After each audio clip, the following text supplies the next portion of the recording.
This week's Four Questions Journalist Spotlight is brought to you by Leff's Atlanta Media, Atlanta's best journalist database. Subscribe at leffsatlantamedia.com. Welcome to another edition of our Four Questions Journalist Spotlight. We are talking today with the Atlanta Business Chronicle's Rebecca Grapevine. Good morning, Rebecca. Good morning, Mitch. Thanks for taking a few minutes with us. I appreciate it. Thanks for having me. So I always like to talk about, kind of give a little background about what your duties are at the publication. So let's start with that, because I want, and you've got a really interesting background that brought you there. Some interesting things you did before. But let's talk first about what you do at the Chronicle and kind of the topics that you write on there. Sure. So at the Business Chronicle, I cover healthcare, I cover higher education, and in the past few months, I've also been covering things related to startups and venture capital in Atlanta. So that's a pretty wide, it's pretty wide beat, right? It is a broad beat. Yeah, it keeps me busy. Because startups can be healthcare or education or anything, and then they could be anything, right? Yes, there's a lot of startups in Atlanta. There's a lot in the two areas you named, and in the financial technology sector. That's such a big sector in the city in general. Yeah, it's funny. I was at a conference recently. They were talking about fintech, and I think the number, I can't remember. I won't quote the number, but a huge percentage of financial transactions come through Atlanta. And if you know the number, you can throw that out there. Otherwise, I'm not going to throw it out there. But it's a really big number. It is a really big number, and there's something like 17, I believe, companies which are publicly traded, which have big presences here. And I spoke to someone from a startup bank a while back, and he said people tend to disrupt the industry they know. So following on like the big fintech companies, we have a lot of smaller startups. Yeah, I mean, we worked with a company called Cardlytics for a while, and they're over at Pond City Market, and they were one of the, I don't know if they were earlier ones, but they were in that really interesting space too. And I guess part of it is because of the high amount of fiber optic cable and technology that comes through Atlanta, right? That part I'm going to have to trust you on. Okay, all right. Yeah, I heard somebody once attribute that to the Olympics. That the Olympics, that foundation that the Olympics started in putting in fiber optic in some areas of Atlanta helped with that. I could just maybe I'm making that up, but that's, I remember hearing that. So we were talking before I hit the record button. You were saying, yeah, I've been working with the Chronicle for 30 plus years, and in the early days before the internet, it was always, got to have your stories in on Monday or Tuesday, and Wednesday's that print deadline, and then the internet thing happened, and Chronicle said, hey, let's do a website too, and now you were kind of describe it as a digital first strategy. So talk a little bit about that. Sure. So like most news outlets today, we publish online. We don't tend to hold our stories for print. And then we publish a print product. It goes to bed on Wednesdays, and readers would probably get it on like a Friday, or sometimes, over the weekend or a Monday, depending on the mail. So I think there's some real pros to that system. Our readers get the news as soon as, pretty much as soon as we're done writing it up. It just is a different rhythm to the work week than in the old days of putting a weekly paper to bed. So you don't have that same kind of got to get the story done on Monday or Tuesday for Wednesday. You're working on stories throughout the week, and then at some point the editor says, okay, that we want to put these in the print edition, and those stories go into the print edition, but you're not writing kind of with that in mind necessarily anymore. Yes, that's correct. I mean, we'll turn ours, like yesterday, for example, I was at a life sciences conference, and I had my story to my editor within like an hour and a half of the event ending. So we move pretty quickly, and when you work with us, that can come as a surprise to some people sometimes, because we'll call people and say, we need, the answer now. We can't, wait. Yeah. And I obviously I get that from your reporters sometimes, like, hey, I'm writing a story and I need to talk to somebody in the next hour. And for folks who grew up working with the print edition of the Chronicle, a weekly paper, I think it's important to have this conversation where we're kind of resetting and saying it's not your grandpa's business chronicle anymore, right? Yes, that's exactly right. And that's probably true across almost every journalism outlet today, that we move quickly. And it's probably tough for people, public relations folks, to be in that middle between the main source and the journalist who has the editor breathing down their neck saying, "Where's the story? Where's the story?" Yeah, I don't know. To me, that's the way the days go. I mean, I just had a radio reporter who called and said, I need somebody in the next 2 hours to talk about supply chain around the auto industry. And another TV reporter said, I need somebody by 2 to talk about a new CDC report about kids and smoking. So, if you're a PR person, you're you got to get used to that idea that stories you can't take 3 days to respond to a story and set up an interview. It's like that. Absolutely. And that's sometimes I talk to groups about like how to work with journalists. And that's one of the number one things that I put across to people is like, and so if a journalist asks for your cell phone number or is texting you, don't take it as an affront. Just understand that is the product of that's how we get the news out quickly.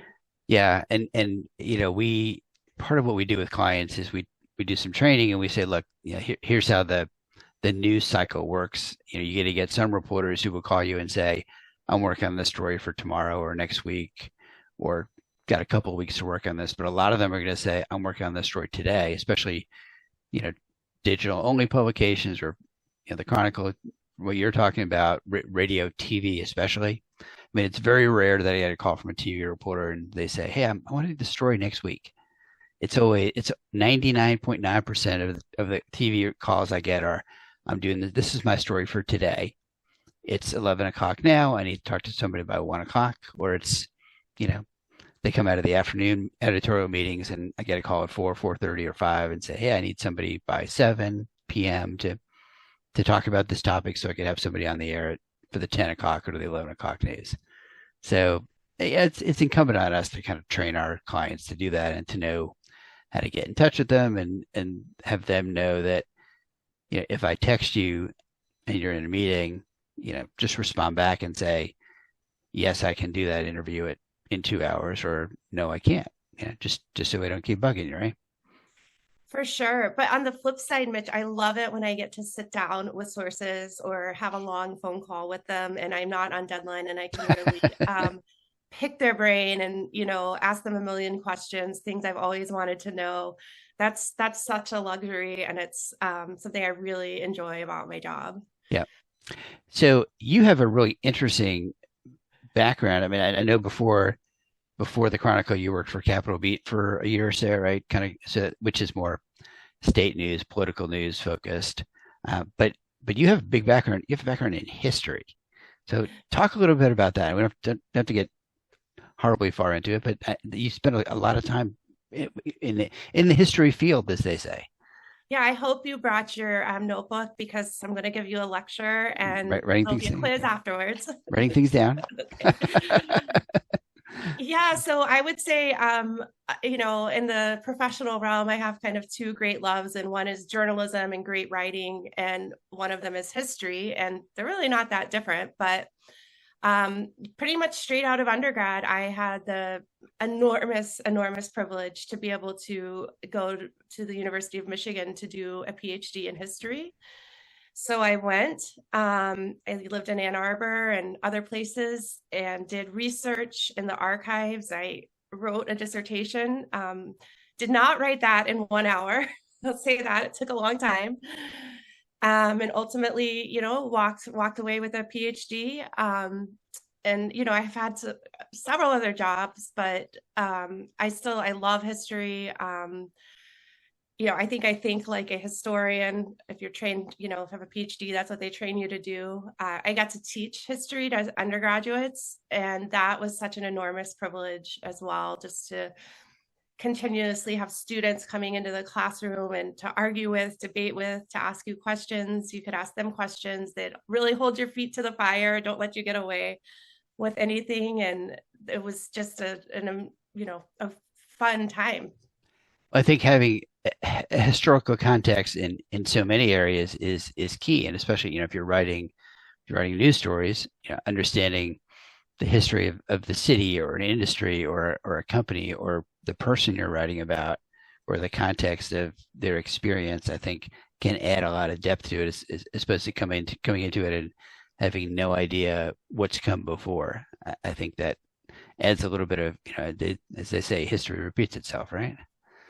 For sure. And also in the history cliche category, history is journalism is the first draft of history. So I think That's good. I like that. yes, I think what kind of, I mean, both jobs require you to take a lot of information and put it together and hopefully do a good job putting a human face on these, on different events, the storytelling aspect. Some history can be really dry, but most history academics today really strive to be good storytellers and put people at the center of what they're doing. So I think it's sometimes journalists, there were a couple of people in my graduate program who had been journalists and then went on to, study history at the academic level. I have sort of done it in the reverse order, but there's a good relationship between those two industries, professions. So looking at how you're writing for the Chronicle, what should companies, PR people be thinking about before they send that email, pick up the phone, say, Rebecca, I've got a great story for you. What do they need to think about that's a little bit different from how they might think about calling, a Journal Constitution or a radio station or another business publication? For sure. And please do reach out to me with story pitches. I can't take them all. I like to know what's going on in the city, though. I mean, we are always looking for, obviously it's in the name, the business angle of things. So if, and it may be that you are not in the, traditional business world per se, but there is a business angle to something that is happening in your community or with the business you work for. We look for growth. We look for stories about problems and solutions. We look for stories that kind of tell us where the future of where the economy in our city is headed. We look for innovation. A compelling personal story is always a plus. I try to frame my stories around problems and solutions, though, and I think I think there's sometimes a misapprehension that we, want any kind of business story. And for our paper, for our readers, our kind of sweet spot is going to be sort of medium to larger businesses. Now, that's not to say we don't also want to cover small businesses, but, a lot of what we're looking at are, big companies that have an impact or big players in the industry. Right. All right. Yeah, and I know you guys do have some folks who cover kind of the real estate side of it and the technology side of it, of business, and you got kind of the partnership with Inno that kind of covers the techie, kind of the venture capital side of it more specifically, right? That's right. Yes, we also have somebody who covers restaurants and residential real estate, Right, and that right. is my colleague Chris Furmeister's been covering. We're all jealous of him, but he's been covering the Michelin Guide developments here in Atlanta. Somebody's got to do it, right? Yeah, no one's better than Chris. Let me say that. Yeah. He's a great reporter. Let's see, I have a colleague who also covers sort of like growth, development, city planning, transportation, so things around that in the whole metro area, not just in the city. Right.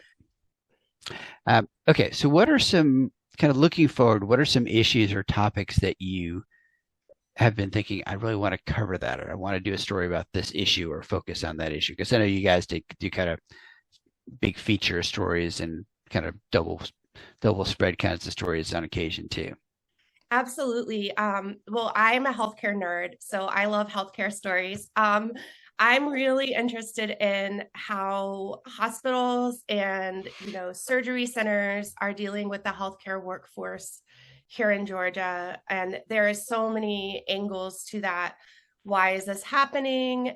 is Atlanta different than other cities? Is it the same as other cities? How are these institutions addressing these problems? I've heard of a lot of different creative solutions around the city. So that's something that I want to, really keep my eye on. There's also questions about wages, benefits, working conditions. Those are all sort of, related to the workforce shortage. I'm also very interested in hospital strategy. I think I grew up in Atlanta, so the whole world and layout of hospitals has changed a lot. And hospitals have a lot of pressure on them in terms of their finances, in terms of public attention. So that's a big area for me. I'm interested in like health insurance. That's how I kind of got my start as a reporter.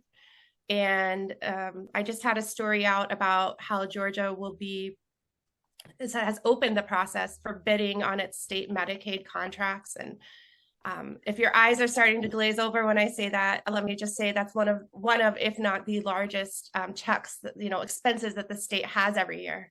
Yeah.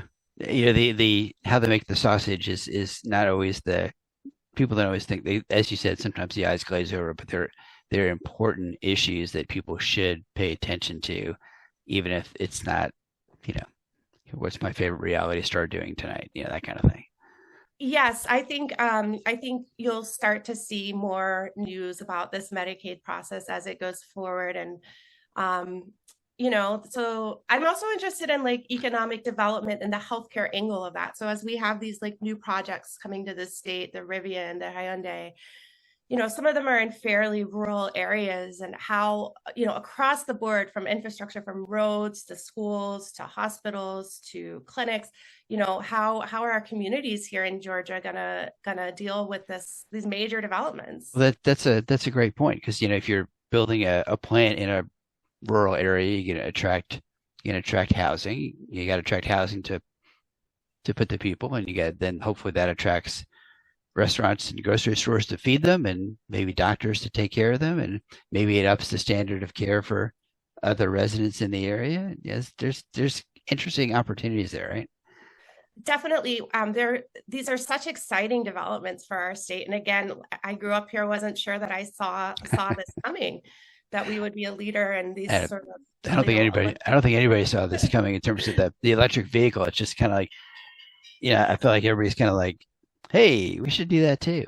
Hey, that Hyundai is there. Let's go there too. And I think, and obviously it builds on itself, because when you start getting, companies that look at it and say, okay, my company can be more effective, more profitable because I'm in an area where there's all these other companies. So it's, you got more skilled workers, you've got shorter transportation to get your parts and whatnot. I mean, there's a lot to that. Okay, so now the really hard question, and I gave you a heads up on this. So what's something cool or fun about Rebecca that folks should know about? Right. So even though I'm a fairly serious person who always, likes to nerd out on books and statistics, I love going out and checking out what's going on in Atlanta. So I used to have a schedule where I knew exactly what was happening in the city on any given night. I treated it like a menu. And, Monday night, Star Bar, stand-up comedy. There used to be jazz nights in the city on Tuesdays and Wednesdays. Love to go to the symphony or to hear music at the Schwartz Center at Emory University. But you're just as likely to find me, at like a punk rock show or something like that in East Atlanta Village or Little Five Points. So I just love living in Atlanta. I think it's so much fun. And I'm so glad to see this nightlife coming back, post-pandemic. It was like a boring few years there for me. for a lot of people, right? Okay, so the next couple of questions, I call this the lightning round. So short answers. You don't have to give me a huge amount of detail, but what's either the last book you've read or the last podcast you've listened to? Good question. Let's see. Last book I read, I'm reading right now Where Peachtree Meets Sweet Auburn. So that is in line with history and journalism. Okay. Favorite local restaurant? I love Echo in Midtown. I love the General Muir. Those are two of my tops. Okay. Favorite guilty pleasure? Favorite guilty, I'm Chick-fil-A. Okay. That's a good one.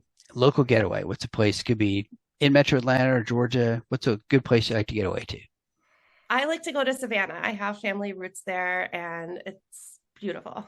Do you have a spot in Savannah where you have to go just chill, or Yes, restaurant? my family's from Isle of Hope, which is a small isle off the coast of Savannah. Okay. All right. Yes. And favorite non-work hobby? Oh, that's definitely reading. Okay. Then they go back to the history buff again, right? Yes. I know. I feel like I don't have as much time as I'd like to read. I've got a pile of books that are on my to-do read list, and I need to be more intentional about it. I don't know what it is. I just need to do it.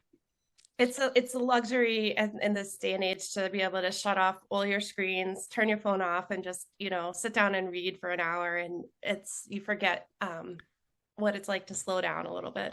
Maybe that's good advice. It's not don't think you have to read for 5 hours, but just sit and read for an hour, just to turn it off for an hour.